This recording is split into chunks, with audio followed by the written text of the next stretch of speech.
घर की ये 5 चीज किसी को दे दी जाए तो धन संपत्ति ही नहीं, सुख शांति भी सदा के लिए छिन जाएगी।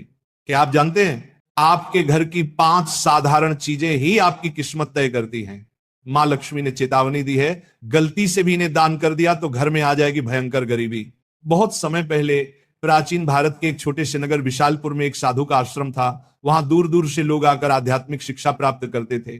नगरवासी साधु को आचार्य देव कहते थे, क्योंकि वे केवल भिक्षा लेकर जीवन व्यतीत नहीं करते थे, बल्कि लोगों को सही जीवन जीने की राह भी दिखाते थे। विशालपुर नगर समृद्ध था। लोगों के घर धन, धान्य, गहनों और रत्नों से भरे रहते थे। नगरवासी मानते थे कि यह सब माता लक्ष्मी की कृपा से ही है। नगर के बीचों बीच माता लक्ष्मी का एक भव्य मंदिर था। रोज शाम को वहां दीपक जलाए जाते, घंटियों की ध्वनि गूंजती और पूरा वातावरण श्री ह्रीं श्री महालक्ष्मी नमः के मंत्रों से पवित्र हो जाता। लेकिन एक परिवार ऐसा भी था जो नगर में सबसे समृद्ध होने के बावजूद धीरे धीरे कंगाल होने की ओर बढ़ रहा था। यह परिवार था वसुदेव जी का। वसुदेव जी नगर के सबसे बड़े व्यापारी थे। उनके पास सोने चांदी के ढेर थे, नौकर चाकर थे और अनाज के कोठार भरे रहते थे। फिर भी कुछ वर्षों के भीतर उनका घर वीरान होने लगा। धन की जगह कर्ज बढ़ने लगा, नौकर छोड़कर जाने लगे और घर में अशांति फैल गई। लोग हैरान थे कि ऐसा क्यों हो रहा है, आखिर माता लक्ष्मी की कृपा एक समृद्ध घर से क्यों उठ गई। वसुदेव जी भी परेशान थे। एक रात वे चिंतित होकर सो रहे थे, तभी उन्हें एक स्वप्न आया। स्वप्न में माता लक्ष्मी प्रकट हुई। उनके मुखमंडल से दिव्य आभा निकल रही थी। 4 हाथों में कमल, शंख, गदा और सोने के सिक्कों की वर्षा करने वाला पात्र था। उनकी मुस्कान शांति और कृपा से भरी थी, लेकिन आंखों में एक कठोर सत्य छिपा था। माता बोली, वसुदेव तुम दुखी क्यों हो? क्या तुम्हें याद नहीं कि धन की रक्षा करना भी एक तपस्या है? तुमने अपने घर की 5 पवित्र वस्तुएं बार बार दूसरों को देकर मेरे निवास को अशुद्ध कर दिया, इसलिए मैं तुम्हारे घर से विदा हो गई। वसुदेव ने हाथ जोड़कर कहा, मां मुझे क्षमा करें, कृपया मुझे बताइए कि वे 5 वस्तुएं कौन सी हैं जिन्हें देने से घर में गरीबी आती है। माता ने कहा, यह रहस्य मैं बताऊंगी, परंतु ध्यान रहे ये केवल तुम्हारे लिए नहीं बल्कि पूरे नगर और संसार के लिए शिक्षा है। 5 वस्तुएं कभी भूलकर भी घर से बाहर नहीं देनी चाहिए, क्योंकि ये वस्तुएं मेरे निवास की जड़ें हैं। इन्हें खोने से घर निर्धन और अपवित्र हो जाता है। इतना कहकर माता अदृश्य हो गई। वसुदेव घबरा कर उठ गए। उनका शरीर पसीने से तरबतर था। अगले दिन वे भागते हुए आचार्य देव के आश्रम पहुंचे और सारी घटना सुनाई। आचार्य देव ने शांत होकर कहा, वसुदेव ये कोई साधारण सपना नहीं है, ये स्वयं लक्ष्मी का आदेश है। अब तुम्हें धैर्य रखना होगा। माता लक्ष्मी ने जो 5 रहस्य बताए हैं उन्हें समझने के लिए तुम्हें एक आध्यात्मिक यात्रा करनी होगी, तभी तुम्हें सच्चा उत्तर मिलेगा। और इस प्रकार यात्रा शुरू हुई। वसुदेव ने अपनी पत्नी सुभद्रा और बेटे माधव के साथ नगर छोड़ दिया और आचार्य देव के आदेश पर हिमालय की ओर प्रस्थान किया। रास्ते में उन्हें तरह तरह की घटनाएं घटी। एक गांव में उन्होंने देखा कि एक महिला अपने घर का चूल्हे की राख दूसरों को दे रही है। वसुदेव को तुरंत माता लक्ष्मी की बात याद आई। क्या राख की भी उनमें से एक वस्तु है? उन्होंने महिला से पूछा, बहन तुम ये राख क्यों बांट रही हो? महिला ने कहा, महाराज लोग मानते हैं कि राख खेत में डालने से फसल अच्छी होती है। वसुदेव ने सोचा, लेकिन यही तो गलती है। चूल्हे की राख घर के भोजन और अग्नि का प्रतीक है।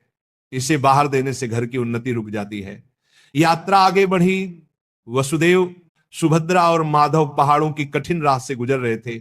एक रात वे एक आश्रम पहुंचे। वहां एक वृद्ध साध्वी ध्यान में लीन थी। साध्वी ने वसुदेव को देखकर मुस्कुराते हुए कहा, तुम्हें लक्ष्मी माता के 5 रहस्य जानने हैं ना? ध्यान से सुनो। ये पहली वस्तु है चूल्हे की राख। इसे किसी को मत दो, ये घर की लक्ष्मी को बाहर कर देती है। वसुदेव ने प्रणाम किया और रहस्य को याद कर लिया। दूसरे दिन वे आगे बढ़े। एक गांव में देखा कि लोग अपने घर से झाड़ू निकाल कर दूसरों को दे रहे हैं। वसुदेव ने आश्चर्य से पूछा, तुम लोग ऐसा क्यों करते हो? एक युवक बोला, हम मानते हैं कि पुराना झाड़ू देने से दरिद्रता चली जाती है। लेकिन तभी आकाश में गड़गड़ाहट हुई, जैसे स्वयं माता लक्ष्मी बोल रही हो, मूर्खों, झाड़ू लक्ष्मी का निवास है। ये घर की स्वच्छता और समृद्धि का प्रतीक है। इसे बाहर देने से लक्ष्मी घर से चली जाती है। वसुदेव को दूसरी वस्तु का भी रहस्य मिल गया, झाड़ू। तीसरा रहस्य उन्हें एक कुटिया में मिला। वहां एक वृद्ध साधक बैठे थे, उनके सामने दीपक जल रहा था। साधक ने कहा, बेटा, घर का जलता हुआ दीपक या उससे जली हुई लौ कभी किसी को मत दो। यह घर की ज्योति और आयु का प्रतीक है, इसे देने से सुख शांति चली जाती है। वसुदेव ने तीसरी वस्तु भी जान ली। आगे चलते चलते वे एक गांव पहुंचे। वहां एक परिवार ने अपने घर का नमक पड़ोसियों को उधार दिया। उसी रात उस परिवार के यहां कलह मच गई। साध्वी ने समझाया, नमक रिश्तों की मिठास और स्थिरता का प्रतीक है। घर का नमक देना लक्ष्मी को अपमानित करना है। अब वसुदेव को चौथी वस्तु भी मिल गई, नमक। अंततः हिमालय के पास एक गुफा में तप करते एक योगी ने अंतिम रहस्य बताया। योगी बोले, वसुदेव, पांचवी वस्तु है कपड़े का कोना या पल्लू। महिलाएं अक्सर पुराने कपड़े का पल्लू काट कर दे देती हैं, लेकिन यही स्त्री की लक्ष्मी और घर की मर्यादा का प्रतीक है। इसे देना घर के भाग्य को काटना है। अब पांचों वस्तुएं स्पष्ट थी। पहला, चूल्हे की राख। दूसरा, झाड़ू। तीसरा, जलता दीपक। चौथा, नमक। पांचवा, कपड़े का कोना।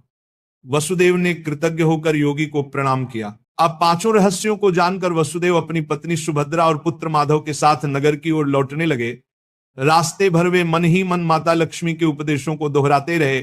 नगर पहुंचते ही उन्होंने सबसे पहले आचार्य देव के चरणों में प्रणाम किया और पूरी यात्रा का वर्णन किया। आचार्य देव ने मुस्कुराकर कहा, वसुदेव, तुम्हें अब सच्चा ज्ञान मिल गया है। इन रहस्यों को केवल अपने तक सीमित मत रखना, बल्कि नगरवासियों को भी बताओ, ताकि वे भी लक्ष्मी के अपमान से बच सके।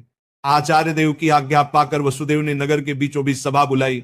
सभा में नगर के लोग बड़ी संख्या में उपस्थित हुए। वसुदेव ने हाथ जोड़कर कहा, बंधुओं, मैं स्वयं अपनी गलतियों के कारण निर्धनता और कष्ट का भागी बना। माता लक्ष्मी ने मुझे स्वप्न में दर्शन दिए और बताया कि 5 वस्तुएं कभी घर से बाहर नहीं देनी चाहिए।